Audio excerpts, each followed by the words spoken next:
জন্য school college polytechnic বন্ধ ঘোষণা জানিয়েছে শিক্ষা মন্ত্রণালয়। কোটা সংস্কার আন্দোলনে শিক্ষার্থীদের নিরাপত্তার বিষয়টি বিবেচনা নিয়ে দেশের সব স্কুল কলেজ ও পলিটেকনিক ইনস্টিটিউট বন্ধ ঘোষণা করেছে সরকার। মঙ্গলবার 16 জুলাই রাতে শিক্ষা মন্ত্রণালয়ের জনসংযোগ কর্মকর্তা এম.এ. খায়ের স্বাক্ষরিত সংবাদ বিজ্ঞপ্তিতে এ তথ্য জানানো হয়। এতে বলা হয়, বিদ্যালয় ও কলেজগামী শিক্ষার্থীদের নিরাপত্তার বিষয়টি বিবেচনায় নিয়ে শিক্ষা মন্ত্রণালয়ের আওতাধীন মাধ্যমিক উচ্চ মাধ্যমিক পর্যায়ের সব শিক্ষা প্রতিষ্ঠান এবং পলিটেকনিক ইনস্টিটিউটের শ্রেণী কার্যক্রম পরবর্তী নির্দেশ না দেওয়া পর্যন্ত বন্ধ থাকবে।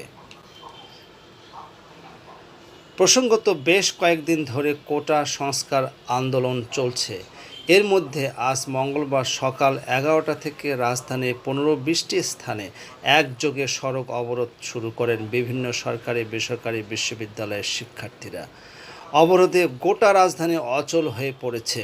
পাশাপাশি চট্টগ্রাম, রাজশাহী, রংপুর, বগুড়া সহ দেশে প্রায় সর্বত্র শিক্ষার্থীরা সড়কে নেমে এসেছেন। দুপুরের পর থেকে ঢাকার সায়েন্স ল্যাব এবং ঢাকার বাইরে বিভিন্ন স্থানে আন্দোলনকারীদের সঙ্গে ছাত্রলীগ ও পুলিশের সংঘর্ষ শুরু হয়। শেষ খবর পর্যন্ত ঢাকা, চট্টগ্রাম ও রংপুরে ছাত্রলীগ ও পুলিশের সঙ্গে আন্দোলনকারীদের সংঘর্ষে 6 জন নিহত হয়েছেন। সার্বিক পরিস্থিতি নিয়ন্ত্রণে রাজধানী ঢাকাসহ 4 জেলায় বিজিবি মোতায়েন করা হয়েছে।